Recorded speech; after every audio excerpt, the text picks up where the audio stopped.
দর্শক, ফিরে এলাম বিরতির পর। সাথে থাকার জন্য ধন্যবাদ। আপনারা দেখছেন আমাদের অনুষ্ঠান সুন্দর জীবনের জন্য।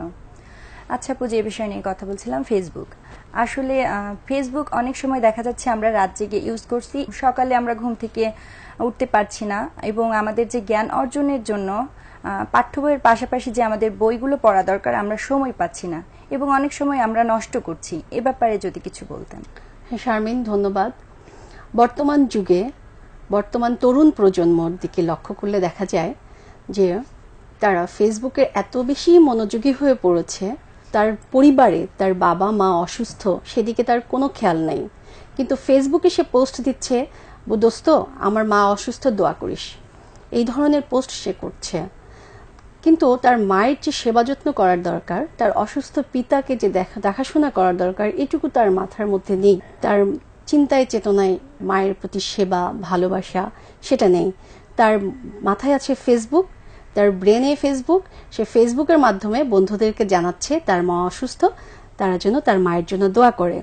এটা খুবই দুঃখজনক ব্যাপার। এই পথ থেকে আমাদেরকে ফিরে আসা উচিত। প্রত্যেক নাগরিককে সচেতন নাগরিক হিসেবে আমাদের সন্তানদের প্রতি লক্ষ্য রাখতে হবে, আমাদের বাবা মার প্রতি লক্ষ্য রাখতে হবে, এবং এই ফেসবুক নিয়ে আমরা যেন নিজেদের সময় নষ্ট না করে নিজেদেরকে ধর্মের দিকে পরিচালিত করি, কোরআন পড়ি, 5 ওয়াক্ত নামাজ পড়ি, স্কুলের পড়াশোনা ঠিকভাবে করি, কলেজ গোয়িং বেবিরা যেন কলেজের পড়াশোনা ঠিকভাবে নিয়মিত করে, পাঠ্য বইয়ের পাশাপাশি তারা যেন বিভিন্ন সাহিত্য চর্চা করে, জ্ঞান অর্জন করে, ধর্মীয় বই পড়ে এবং তাদের নিজেদের জীবনকে উন্নত করতে পারে, সেই দিকে আমাদের দৃষ্টি রাখা উচিত বলে আমি মনে করি। আচ্ছা আপু, অশ্লীলতা, ধর্মবিরোধী বা রাষ্ট্রবিরোধী পোস্ট করা থেকে বিরত রাখার জন্য যে আইন চালু করা হয়েছে, অনেকে হয়তো শাস্তিও দেওয়া হয়েছে, তবু এ থেকে এটা বন্ধ হচ্ছে না কেন? ধন্যবাদ শারমিন, খুবই যুগোপযোগী একটা প্রশ্ন হয়েছে।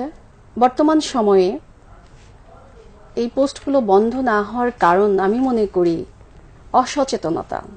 জনগণকে আমরা এখনো পরিপূর্ণভাবে সচেতন করে তুলতে পারিনি।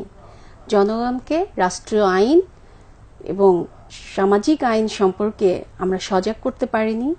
এক্ষেত্রে আমাদের উচিত প্রত্যেক পরিবারের প্রধানকে, রাষ্ট্রীয় প্রধানকে এবং সমাজে যে সকল নেতাকর্মী আছেন তাদেরকে এ ব্যাপারে এগিয়ে আসতে হবে।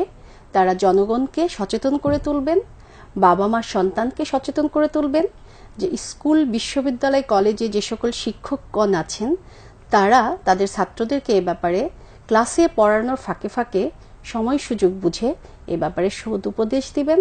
তাদেরকে সুন্দর গাইডেন্সের মাধ্যমে আমরা এসব থেকে বিরত রাখতে পারি।